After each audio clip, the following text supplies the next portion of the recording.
Hello students, welcome back to my channel. This is Sonia Jain from study चश्मा।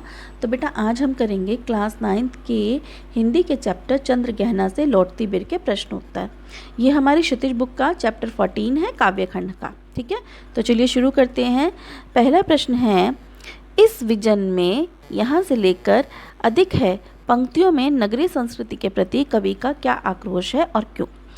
उत्तर है इसका, कवि इन पंक्तियों द्वारा अपने नगरीय संस्कृति के प्रति आक्रोश प्रकट कर रहे हैं क्योंकि नगरों के लोग यानी कि शहरों के लोग प्रकृति को नुकसान पहुंचाते हैं। वे लोग सिर्फ अपने से ही मतलब रखते हैं, वे अपनों से रिश्ते बनाकर नहीं रखना चाहते।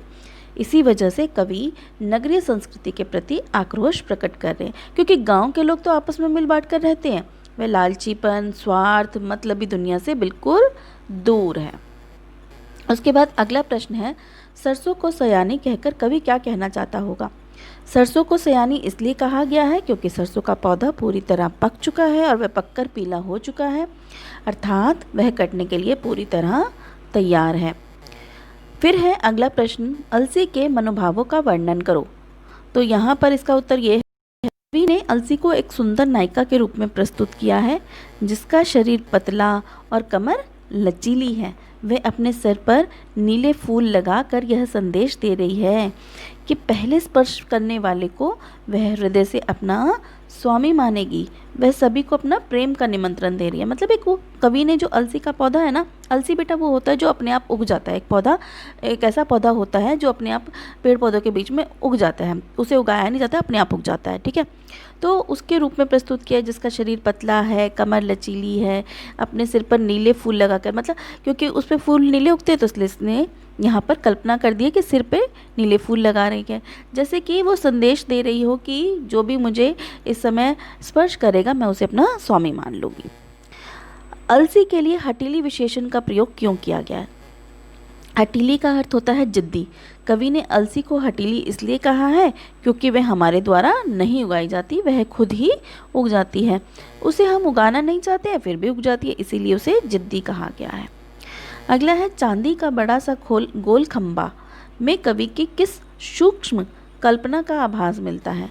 तो इसका उत्तर है बेटा, सरोवर के स्वच्छ पानी में दिन के समय सूरज की किरणें सीधी पड़ती हैं। मतलब जब जो सरोवर का पानी है उसमें दिन के समय पानी वो जो सूरज की किरणें बिल्कुल सीधी पड़ती हैं तो वे गोल और लंबवत चमक पैदा करती है जिसे देखकर ऐसा लगता है जैसे पानी के नीचे चांदी का बड़ा गोल खंबा हो। अब रंग और चमक और रूप की समानता के कारण यह कल्पना मनोरम बन पड़ती है। मतलब इसी से कवि की सूक्ष्म कल्पना का आभास मिलता है। अगला है, कविता के आधार पर हरे चने का सौंदर्य अपने शब्दों में चित्रित कीजिए। कवि ने यहाँ चने के पौधे का मानवीकरण किया है। मानवीकरण किस तरीके से किया बेटा, चने का पौधा उन्होंने कहा बहुत छोटा सा है, उसके सिर पर फूला हुआ गुलाबी फूल है कि कवि को ऐसा लगता है जैसे किसी दूल्हे ने सेहरा पहना हुआ है। यहाँ चने को दूल्हा बना दिया कवि ने, तो उसका दूल्हे के रूप में मानवीकरण कर दिया और वह सज धज कर स्वयंवर के लिए खड़ा है। ठीक है, अगला प्रश्न है, कवि ने प्रकृति का मानवीकरण कहाँ कहाँ किया। देखो कहाँ कहाँ किया है। एक तो चने के पौधे के लिए, जैसे कि हमने कहा पढ़ा अभी कि उसे मतलब ऐसा लग रहा है कि गुलाबी रंग का फूल है तो उसने गुलाबी रंग का सेहरा पहन रखा है और वह सज धज कर खड़ा है स्वयंवर के लिए। अलसी के लिए उसने ऊपर अभी हमने प्रश्न पढ़ा था कि अलसी का क्या करा था, हठीली बोला था उसे कि वो एक कमर लचीली है। ठीक है, यहाँ पर अभी हमने पढ़ा था कि सुंदर नायिका के रूप में प्रस्तुत किया है। तो और सरसों के लिए भी उसने मानवीकरण का प्रयोग किया है, प्रकृति के लिए और पत्थर के लिए। अगला प्रश्न है, कविता में उन पंक्तियों को ढूंढिए जिनमें निम्नलिखित भाव व्यंजित हो रहा है। वो क्या भाव, और चारों तरफ सूखी और उजाड़ जमीन है लेकिन वहाँ भी तोते का मधुर स्वर मन को स्पंदित कर रहा है।